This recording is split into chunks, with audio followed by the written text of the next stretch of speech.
When it comes to healthcare advice online, there's some huge issues.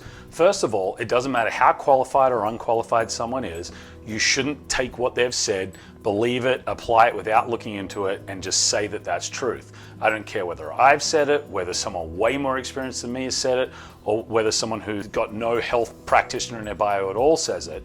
What really should happen, at least what I try and do, is I take science that I've read, research that I've read, formulate the ideas behind it, share that to challenge thinking. That doesn't mean you should believe or agree with me. All I want to do is change the thinking process so you can look at it and go, well, maybe I need to do something in a different way, because there's indisputable that our health in general is falling off a cliff. And there's a lot of things that I see work in day-to-day practice that do and don't work. And I just want to share that out there. And so that's issue number one. Then issue number two is there's some hot button topics that you're not allowed to speak about even if you're credentialed. I see some amazingly credentialed MDs who have studied a lot about cancer, who have gone more of the integrative route, and then they're called quacks and they're said, don't listen to them. So first they'll say, well, don't listen to someone unless they're an MD. Then they'll say, well, don't listen to that MD because they're a quack. But what's crazy is on the flip side of this, there's some so-called mummy bloggers or anything else out there who have done brilliant research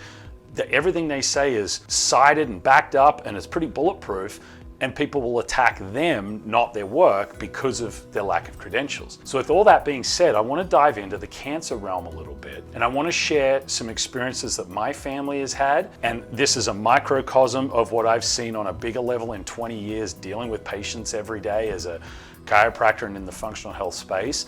And again, I know some of this is anecdotal, but when you see something repeating over and over, then we have to give some credence to it. So unfortunately, a couple years ago, we lost my brother at the age of 35 to a very aggressive cancer. At the same time, I had a melanoma cut out, and here I still am. And I want to go into both cases a little bit. And it's still a little hard to talk about because there's a lot of emotion, obviously, around losing someone you love, but also the way things went down. So before I even go into that, let's look at what we kind of know about cancer. And then I want to come back to that story.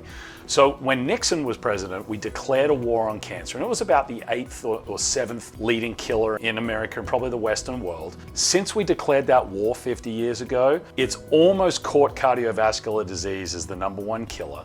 We're almost down to 1 in 2 people are going to deal with cancer. So our war on cancer hasn't done very well. I think we can all agree there. Yet the chemo and cancer industry in America alone is about $100 billion a year profit industry, or at least it was 5 years ago when I saw those stats. I'm sure it's higher now. The biggest beef I run into when anyone's talking about cancer is a lot of these amazing integrative cancer docs who are treating it from all sorts of angles. They may be taking a little bit of holistic and conventional and doing different things. They've been able to show in the science pretty close to as fact as we can that if you have a weakened immune system, you're going to increase your risk of cancer.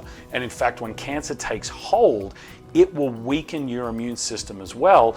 It will drop white blood cell production and a lot of other immune system activities so that it can run unabated. That's what it wants, because a healthy immune system is going to go and find those cancer cells, wall them off, and destroy them. And if you listen to some of these cancer doctors, we're making cancer cells every day. It's the way our body's reacting to a toxic internal environment. It's just if your immune system's super healthy, it's going to find them, wall them off, and kill them. But what happens if your immune system function drops?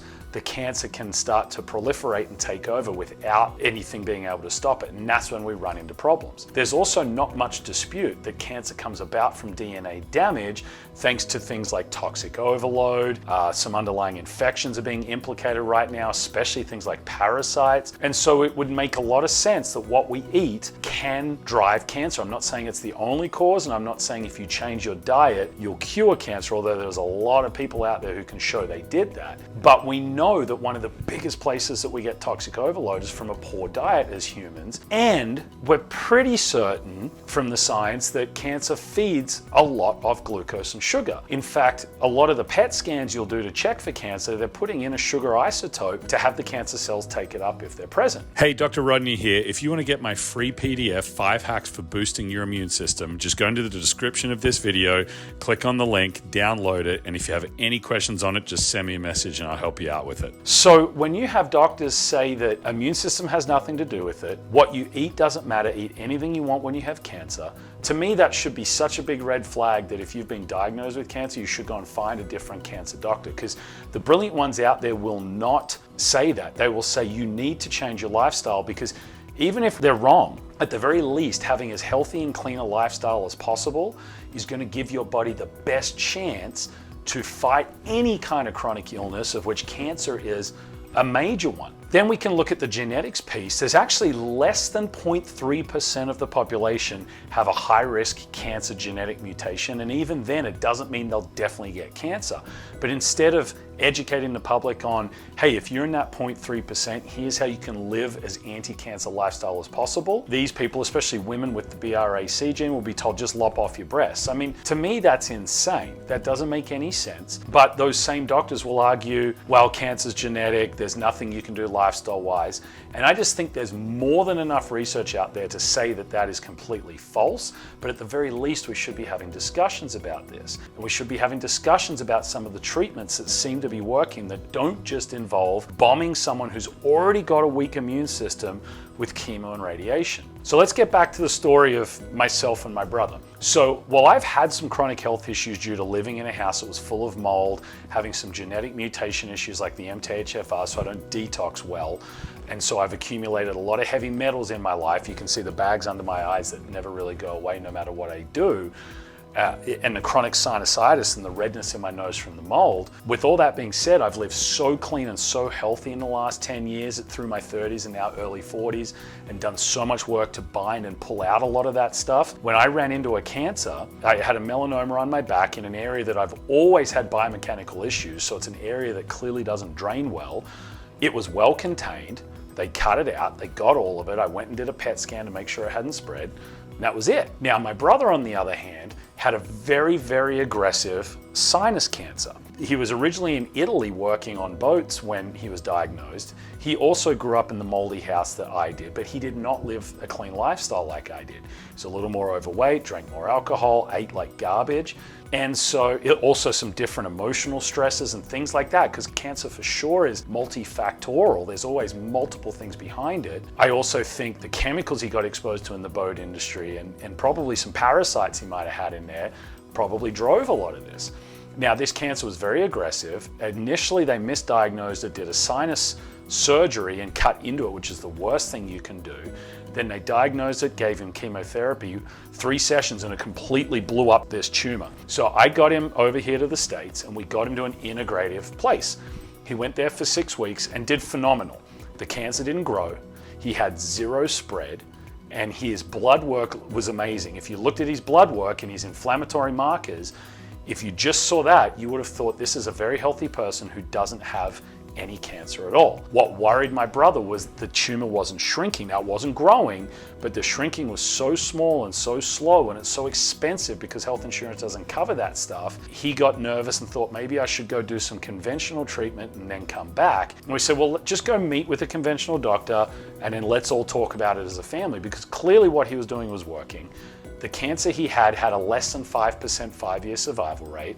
So I had a bad feeling that conventional was not going to help him at all. So he walks into the conventional doctor's office here in Omaha, the biggest cancer center in Omaha. They told him everything he was doing was garbage. There was no science behind it, even though down at this cancer center in Arizona, we met so many people who had been left to die from the conventional cancer industry and were now thriving years later. My brother's blood work and health was the best it had ever been, other than this tumor. And they got in his head and convinced him he should do conventional. So he said, I'm just going to do their plan. If the tumor's still there, then I'll go back down to Arizona. They did 1 session of chemotherapy. His face blew up like crazy. They put him on all these steroids, which were suppressing his immune system, so getting him back out of, think of his immune system had been online, now it was offline. And then they said, well, this isn't going to work, that's bad, it's blown up. We're going to do 30 radiation sessions. And I said to him, well, are they going to scan or retest or anything at this point? Because they'd just done a full body scan. He had 0 spread when he left the integrative place. And he said, no, they do the 30 sessions, then 90 days later, because the radiation keeps working, then they test. Well, he got through all his radiation sessions just. Clearly that was killing him. It was wiping out his energy. The cancer seemed to be growing, and then he started to get some other symptoms which were really bad. He fell off a chair and I thought he blew a disc in his neck, but the paralysis down his right side started to get worse, so we took him into hospital. They scanned him and he had cancer everywhere. Every bone in his spine, his lungs, his liver, 2 huge ones in his brain. It was awful. And so we knew he didn't have long to live. Now, of course, then the cancer doctor's in the hospital, and this is during the back end of 2021. There was still ridiculous COVID laws in place. So we were only allowed to be in with him for certain hours, and they started doing more treatments that within 5 days they'd killed him. So where I really, really struggle is when you see amazing, integrative-minded cancer MDs talking about all these different things they're finding that's working. Some that has great research, some that just doesn't have enough yet. And you'll get other conventional trained MDs or just lay people call them quacks and hammer them and saying that's all unscientific. But the story with my brother, you hear repeated over and over and over by people, some who have survived the treatment, but we know the majority of people who die with cancer die because of the treatment or because of the spread. So when I see them bashing that anything else might work, well, chemo and radiation really isn't what it's cracked up to be. And for some reason, we make that our first go-to, probably because of the money. And you can attack me all you want for having that opinion. I have the right to have my own opinion, and I've watched it happen with patients over 20 years. I've watched it happen in my family, and quite frankly, I really don't care about your opinion of me. I'm sharing this just to get people to think more, so that if you get diagnosed with cancer, you don't just go in and immediately do chemo without at least stepping back and asking crucial questions. Like, should I change my lifestyle? Is what I'm eating combining to this? Are there other things that are going on? Does the doctor tell you that the science shows chemo seems to work better if you do it when fasted or at nighttime? Are they telling you these things if you're going to choose to go down that road? Because otherwise you risk going through what my family did, where we lost my brother far too young, and this is just happening over and over and over, and cancer is getting more and more and more of a killer, and we're not even allowed to have these conversations. So if you're a loved one gets diagnosed, go and speak to the conventional doctors. Meet one that you like, get their opinion, but then go and meet with one of the integrative MDs that do this too and get their opinion. And take the information in, have your own trusted inner circle, and you make the right decision that's best for you and your family. It's not up to the doctor, it's not up to anything else, it's not up to anything you see online. But if you don't go and get separate opinions and you only get opinions from conventionally trained oncologists, then you're only going to get one mode of being able to deal with this. You have to get outside opinions on it as well. So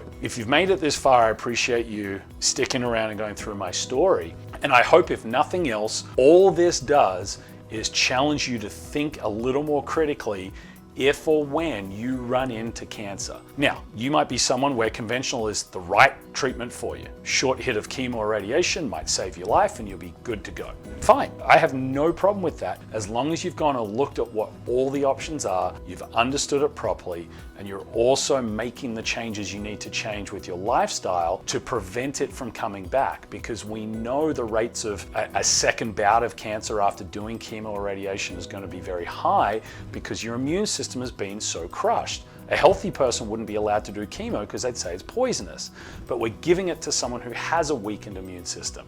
So ask the questions, go and get other opinions, and then hopefully you and your family will be able to avoid what we went through with my brother, and you'll come out of it more how I got to from my cancer experience, where it was as simple as excising something, and then I did ignore their advice to go and have lymph nodes cut out, because to me, from the science I've read, our lymph nodes are the best place our immune system catches things. Why would I go and get any cut out as a precaution when I can do a PET scan and there was nothing that even showed up anyway? It just doesn't make any sense at all.